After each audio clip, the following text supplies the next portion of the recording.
Have you forgotten that you're living here rent-free thanks to your husband's generosity? My sister-in-law's words stung as she moved in, freshly divorced and demanding to see her room. I don't need your input, just show me where I'll be staying, she retorted, bristling with newfound independence under our roof. My husband inviting her here. What a reckless decision. This self-centered duo will pay for this, I seethed, plotting my retaliation.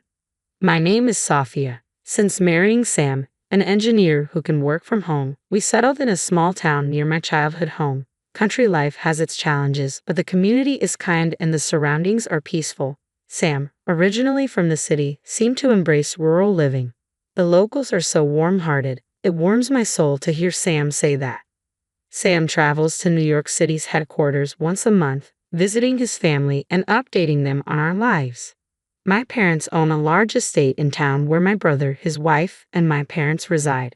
They're all wonderful, down-to-earth country folk who often lend a hand with food and support, I explained. Though Sam and I hadn't started our own family yet, watching my brother's bustling household made us eager to do so. However, it seemed parenthood would have to wait a bit longer for us. While Sam and I enjoyed a peaceful life together, one point of contention was our differing views on starting a family. I'm not quite ready, Sam would say, tempering my desire for children. But for me, the urge to become a mother grew stronger each day. We married later in life, and while Sam was content to wait, I felt the pressure of time as a woman. Sam, I really want us to start a family soon, I plead, only to hear his familiar response. Work is demanding right now, let's wait a little longer. When exactly is a bit more, I pressed Sam with a hint of frustration, but his response was evasive. I'll bring it up when the time is right, just leave it be, he retorted. His demeanor towards me grew distant, possibly due to work stress. Fine, was all I managed to utter. As time passed, our relationship suffered, and a year slipped by. Then one day, Sam abruptly announced, my sister is getting divorced. I recalled that she had been married for about 2 years and lived in New York City, but Sam's casual mention left me puzzled. That's why she's moving in with us, he explained matter-of-factly. Initially bewildered, I asked, wait, what do you mean? Sam clarified, my sister is getting divorced, so she's coming to stay with us. She'll be here next week. It became clear that decisions had been made without my input. You can't just decide things like this, I protested, but Sam remained firm. She's family, practically your family too. I expected you to understand. You're being colder than I thought. His words stung as he criticized me. Why are you so defensive? It's not right to decide things unilaterally, I argued, but Sam's expression hardened in response. In the early days of our marriage, Sam wasn't as arrogant.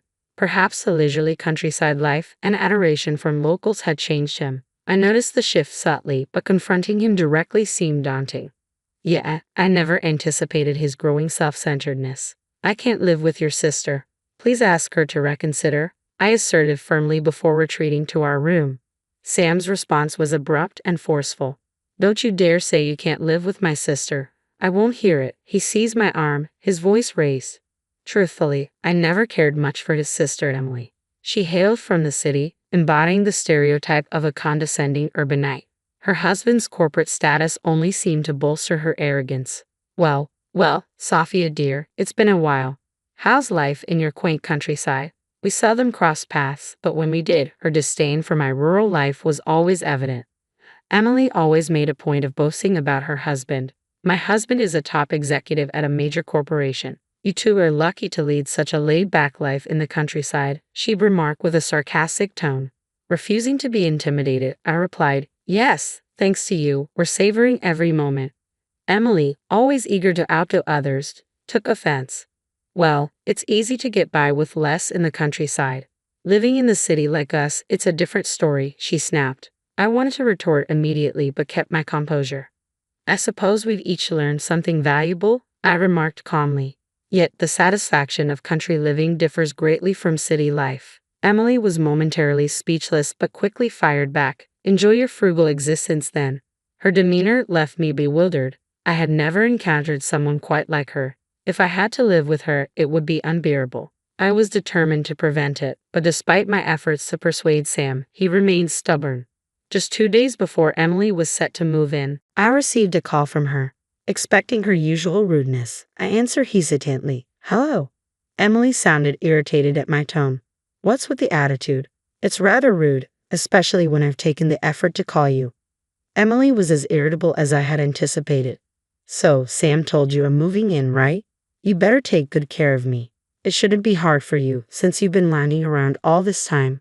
I'll be disappointed if you don't listen, she chided. Her relentless chatter and entitled attitude didn't sit well, considering she was about to rely on others. Emily, I heard about your divorce and your plan to stay here, I remarked with a touch of sarcasm, but Emily remained unfazed. Yeah, so what? People split up all the time, don't they? I got tired of city life, so I thought I'd try the countryside for a change. Any objections? She shot back, her tone aggressive. Well, I didn't give you permission to move into our house, I asserted firmly, but Emily chuckled on the other end of the line. Why would you have a say? This is Sam's house, isn't it?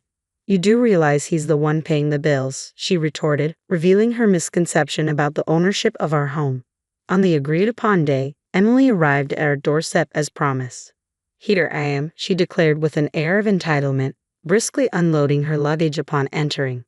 Sophia, snap out of it and show me where I'll be staying. My sister-in-law exuded self-importance and arrogance. It baffled me how she managed to hold a job with such an attitude. To my frustration, Emily had higher academic credentials than me and had worked at a major corporation. Although she quit after marriage, she still received job offers from various companies, confident she could return to work anytime. I apologize for the inconvenience, I said calmly. Let me show you to your room, Sam interjected impatiently. All right, no need to rush. Your bags must be heavy. Feel free to head to the living room first, I added, gesturing for Sam and Emily to precede me. After suggesting tea, Emily appeared to accept my hospitality and followed me into the room. As I served them tea, I broached the main topic. Emily, I understand it's been a long journey, but you can't stay here, I began. What do you mean, Sophia? Emily dismissed my statement. This is Sam's house, isn't it? He's the one paying the rent. Have you forgotten? Sam quickly chimed in, echoing her sentiment. Exactly. You don't have a say in this. It's my house. Despite their confidence, I knew they were unaware of a crucial detail. Actually, I inherited this house from my parents, I revealed. Their expressions shifted instantly, but Emily was quick to rebut. Oh, Sophia, you don't have to fabricate stories just because you don't want me here, she countered, clearly skeptical. I'm not fabricating anything, I responded calmly. How can I believe that you inherited this house from your parents when I'm the one who's been paying rent? I won't let you get away with such lies, Sam exclaimed, packing up with disbelief. Emily joined in, pressing me as well, but I remained composed, anticipating their reaction.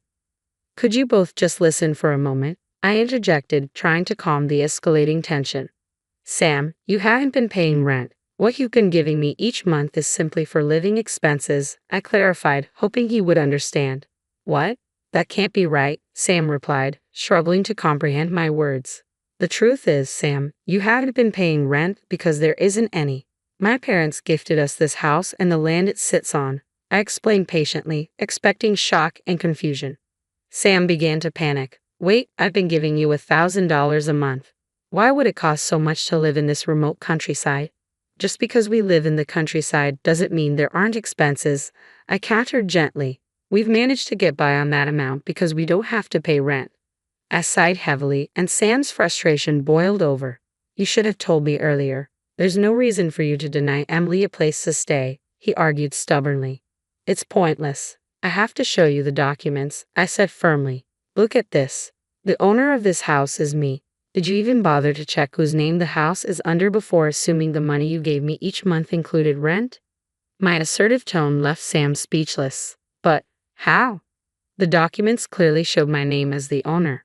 It's time to ask your sister to leave. Emily, however, fired back immediately. What are you talking about? I don't care if you inherited this house. I'm family too, you know. I've never met someone as heartless as you. I watched Emily rattle on with a cold gaze before speaking up. When have I ever considered you family, Emily? You've always belittled me, called me a hick, and accused me of being too dependent on Sam. You've never shown an ounce of gratitude for staying here. Did you really think I'd want someone like you in my house? I let out all my pent-up frustration at her. Emily finally seemed to grasp her place.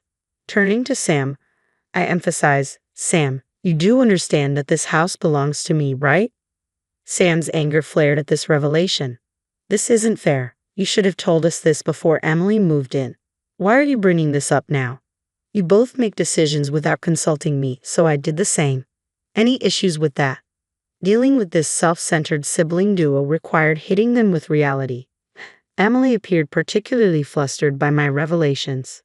Sam, what are we going to do? I'll be left homeless at this rate, I exclaimed in frustration. It seems Emily hasn't left her previous residence in New York since the divorce, Sam admitted reluctantly. Why don't you go to your parents' place? I suggested, hoping for a simple solution, but it turned out they had their own reasons.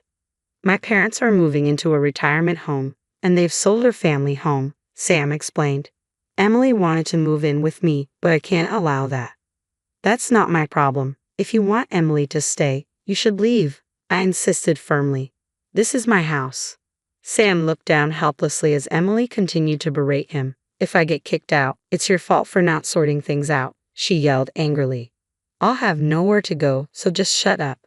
Sam finally snapped back at Emily, and they began arguing fiercely. Dealing with them was proving to be quite a headache. Could you both lower your voices? You're disturbing the neighbors, I urged firmly, signaling for them to leave. Sam hesitated, pleading, Sophia, I understand. I'll ask Emily to leave. Just let me stay. What? Hold on, Sam. What are you saying? Emily protested, caught off guard. Ignoring her protests, Sam firmly escorted her out. Now on his knees, Sam pleaded with me, but I looked down at him with resolve. Do you think begging will make me forgive you? I'm sorry, but I have no intention of forgiving you.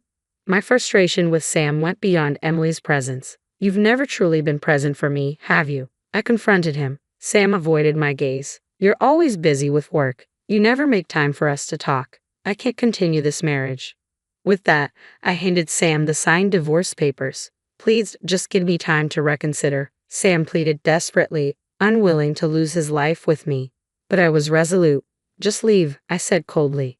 You've got to be kidding me. Just because this is your house doesn't give you the right to do whatever you want, Sam retorted, frustrated. I couldn't bear to hear Sam defend Emily staying without my consent. Please don't act like you're any better, I retorted sharply before leaving him with those words and returning to my room, leaving the divorce papers on the table. After that, Sam and I proceeded with our divorce. According to a mutual acquaintance, Sam and Emily returned to New York, facing difficulties. Well, it seems karma is catching up with them for their self-centeredness.